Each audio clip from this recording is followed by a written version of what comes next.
Imagine caminhar por uma grande cidade turística, um ambiente pulsante de vida e atividade. De repente, ao virar uma esquina, você se depara com uma construção gigantesca, uma estrutura imponente que atrai multidões todos os dias. Ela se ergue contra o céu, um marco familiar, um ícone reconhecido em todo o mundo. Milhares de pessoas se reúnem em sua base, câmeras em punho, buscando capturar a imagem perfeita, o momento ideal para compartilhar. É um espetáculo de admiração coletiva, uma peregrinação moderna a um templo de pedra, aço ou mármore, um testemunho da engenhosidade e da ambição humanas.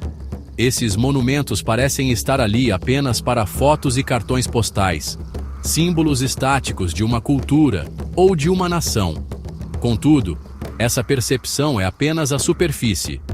Por trás de cada pedra polida, cada viga de ferro e cada detalhe arquitetônico, existem histórias profundas e complexas, narrativas que a maioria das pessoas nunca ouviu falar. São contos de intriga política, de ambições frustradas, de sacrifícios humanos e de segredos cuidadosamente guardados. Estas estruturas não são apenas marcos geográficos, são arquivos silenciosos da história, guardiãs de segredos que moldaram o nosso mundo. Hoje, vamos desvendar essas camadas ocultas. Juntos, viajaremos para além da fachada turística e mergulharemos nos mistérios que esses gigantes de pedra e metal escondem. Vamos explorar as controvérsias, as lendas e os fatos surpreendentes que transformam simples atrações em crônicas vivas da jornada humana. Prepare-se para ver esses ícones globais sob uma nova luz, descobrindo as histórias que eles anseiam por contar. Em Nova York, ergue-se um farol de esperança, a Estátua da Liberdade. Mas sua história começa longe das margens americanas, no Egito.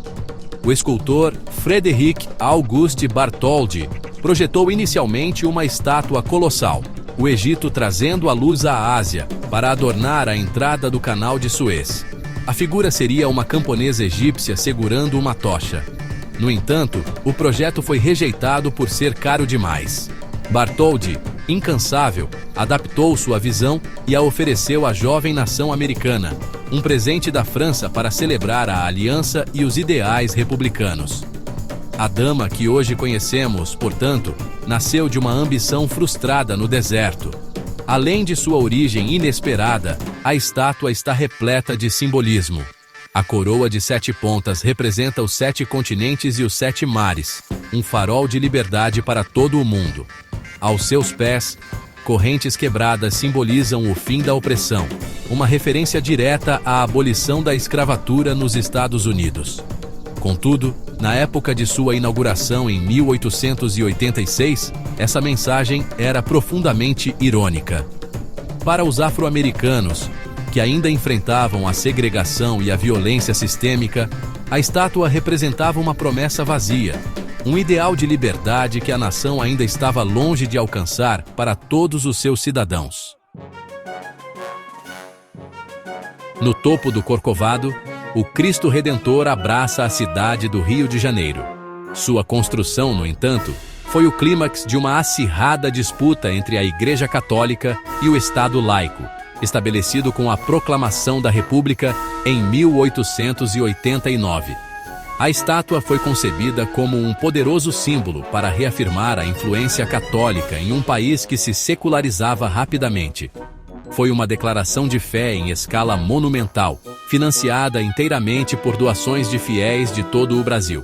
Antes do design icônico de braços abertos, outras versões foram consideradas, incluindo uma com Cristo segurando um globo terrestre e uma cruz. Uma imagem mais tradicional e menos acolhedora. Durante a Segunda Guerra Mundial, o monumento adquiriu uma nova função estratégica.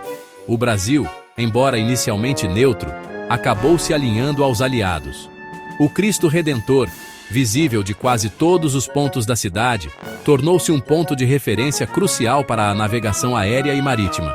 Mas, mais do que isso, o governo brasileiro usou sua imagem em propagandas. posicionando-o como um guardião divino que protegia o país e seus aliados contra as forças do eixo.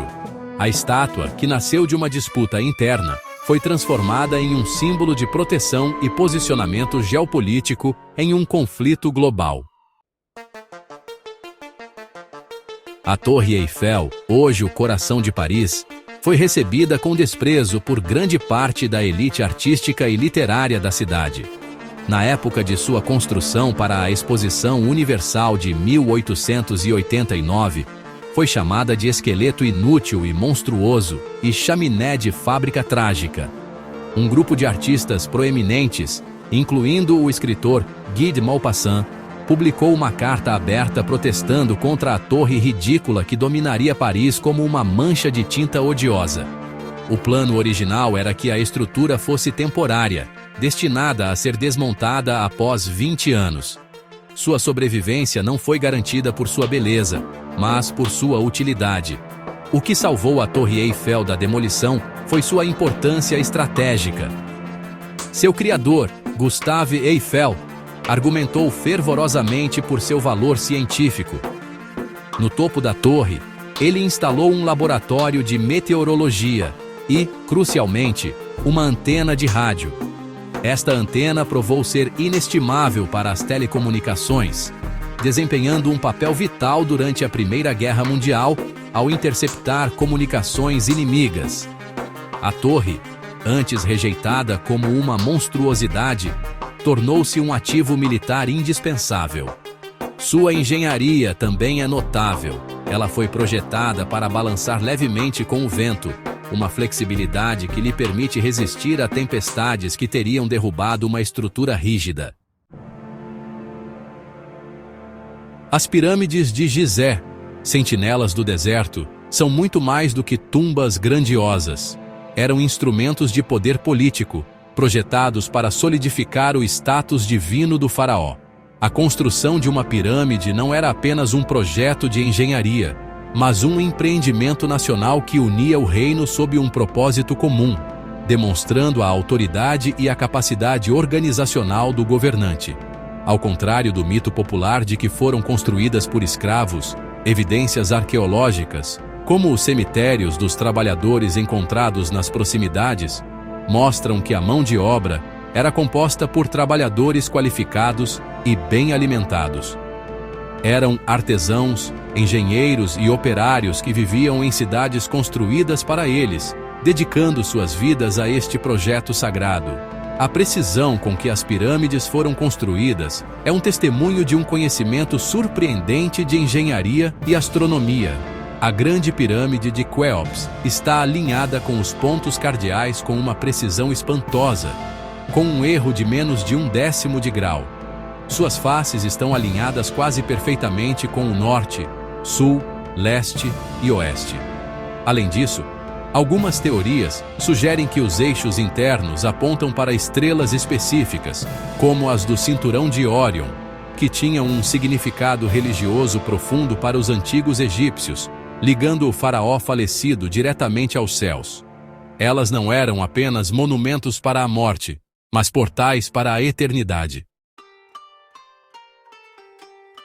O Taj Mahal, em Agra, é universalmente celebrado como o maior monumento ao amor já construído. O imperador Moghol Shah Jahan o ergueu em memória de sua amada esposa, Mumtaz Mahal, que morreu ao dar à luz seu 14º filho. Sua dor foi tão profunda que, segundo a lenda, seu cabelo e barba ficaram brancos em poucos meses. Ele canalizou sua dor e riqueza na criação de um mausoléu de beleza incomparável, utilizando mármore branco translúcido e pedras preciosas de toda a Ásia.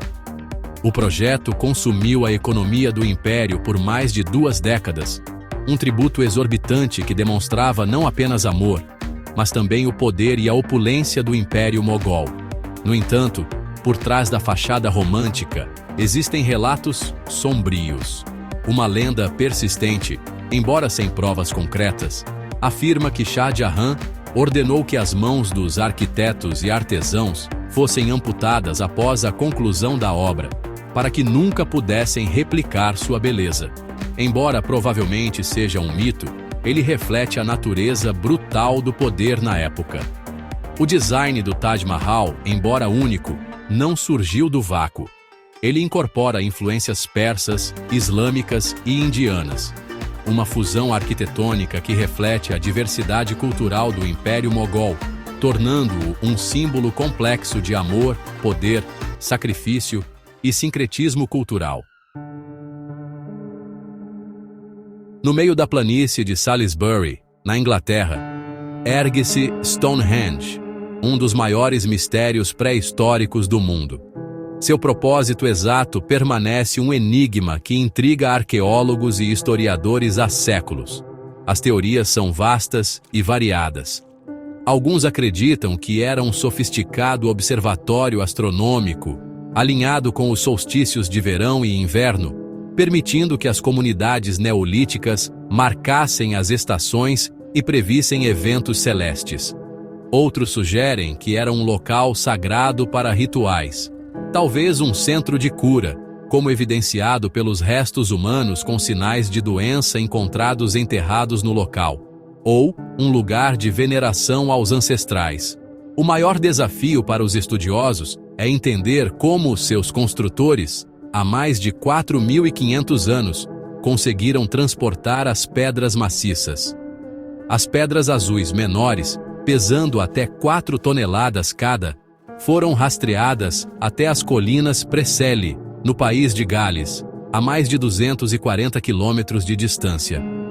As pedras Sarsen, muito maiores, que chegam a pesar 30 toneladas, foram extraídas de Marlborough Downs, a cerca de 32 quilômetros. Transportar esses monólitos por terra e possivelmente por água, usando apenas tecnologia rudimentar, trenós de madeira, rolos e força humana, representa um feito de engenharia e organização social que desafia nossa compreensão da capacidade das sociedades pré-históricas. O Monte Rushmore, esculpido na rocha das Black Hills de Dakota do Sul, é um ícone do patriotismo americano, exibindo os rostos de 4 presidentes. No entanto, para os povos nativos Lakota Sioux, este monumento é uma profanação.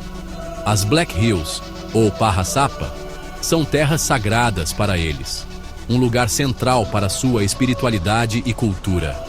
O Tratado de Fort Laramie, de 1868, prometia perpetuamente esta terra aos Lakota. Essa promessa foi quebrada menos de uma década depois, quando o ouro foi descoberto na região, e o governo dos Estados Unidos forçou a tribo a ceder o território. Esculpir os rostos dos líderes da nação que quebrou o tratado é visto como um ato de dominação e um doloroso lembrete de uma promessa traída. O escultor Gutzon Borglum tinha suas próprias intenções e controvérsias. Ele era um homem com visões grandiosas de excepcionalismo americano, mas também tinha ligações com o Ku Klux Klan. Ele escolheu os presidentes para representar temas específicos: Washington para o nascimento da nação, Jefferson para a expansão, Lincoln para a preservação e Theodore Roosevelt para o desenvolvimento. No entanto, sua visão original era muito maior, incluindo esculturas do peito para baixo para cada presidente.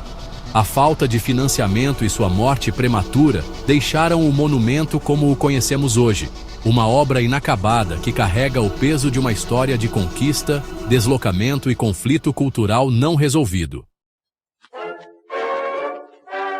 A Grande Muralha da China não é uma única estrutura contínua, mas uma série de fortificações construídas, reconstruídas e mantidas por várias dinastias ao longo de mais de 2.000 anos. Embora sua função principal fosse a defesa contra invasões de tribos nômades do norte, como os mongóis, seu propósito era muito mais complexo. A muralha também funcionava como um meio de controle de fronteiras, permitindo a imposição de taxas sobre mercadorias transportadas ao longo da Rota da Seda.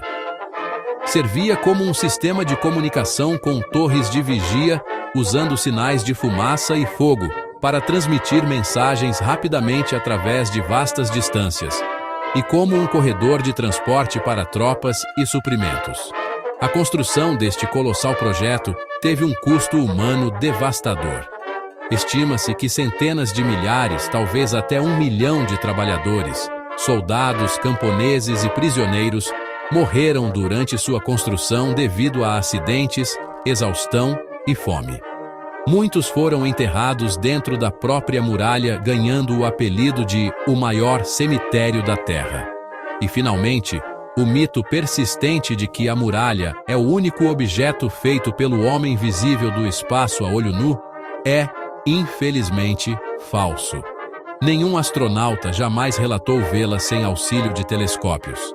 É uma estrutura imensa na Terra, mas do espaço, ela se funde com a paisagem natural. O Coliseu de Roma, um anfiteatro de escala e engenhosidade sem precedentes, era muito mais do que um local de entretenimento. Era um instrumento sofisticado de manipulação política. Os imperadores usavam os espetáculos, os famosos pão e circo, para ganhar a aprovação das massas, distraindo-as de problemas sociais e consolidando seu poder. Oferecer jogos gratuitos, com lutas de gladiadores, caças a animais exóticos e até batalhas navais simuladas, era uma forma de demonstrar a riqueza e a generosidade do imperador, mantendo a população pacificada e leal. A entrada era muitas vezes gratuita, com assentos designados de acordo com a classe social, reforçando a rígida hierarquia da sociedade romana. A brutalidade dos jogos é difícil de compreender hoje. As lutas não eram apenas entre gladiadores treinados. Prisioneiros de guerra e criminosos condenados eram frequentemente jogados na arena sem armas para serem massacrados por animais selvagens ou gladiadores. Estima-se que mais de 400 mil pessoas e mais de 1 milhão de animais selvagens morreram dentro de suas paredes ao longo de séculos de uso. O Coliseu era uma máquina de morte projetada para o espetáculo, um lugar onde a violência era normalizada e consumida como entretenimento, refletindo o poder implacável e a complexa psicologia social do Império Romano. Nós viajamos pelo mundo, de continente a continente, observando as criações mais duradouras da humanidade. Vimos como a pedra, o aço e o mármore podem ser moldados não apenas pela mão do artesão, mas também pela mão invisível da política, da fé e do conflito. Cada monumento, como uma espécie em seu habitat, é um produto de seu ambiente, uma resposta às pressões e oportunidades de seu tempo.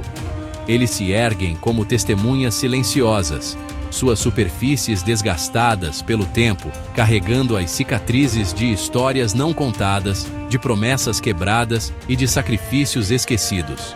Essas estruturas nos ensinam que a história raramente é uma narrativa simples. Por trás de cada símbolo de unidade, pode haver uma história de opressão. Por trás de cada tributo ao amor, pode haver uma sombra de crueldade. E por trás de cada maravilha da engenharia, há o custo humano, o suor e o sangue de inúmeros indivíduos cujos nomes foram perdidos para o tempo. Eles nos lembram que o que vemos na superfície, a beleza e a grandiosidade, é apenas uma fração da verdade, a ponta de um iceberg de complexidade histórica. Portanto, da próxima vez que você estiver diante de um desses gigantes, olhe além da imagem do cartão postal. Ouça atentamente os ecos que ressoam em suas pedras, pois é no desvendar dessas histórias ocultas que encontramos uma conexão mais profunda, não apenas com o nosso passado, mas com a própria natureza da civilização humana, sua extraordinária capacidade de criar beleza e significado, mesmo em meio às suas contradições mais sombrias. O mundo está cheio de maravilhas, mas as maiores maravilhas são as histórias que elas guardam.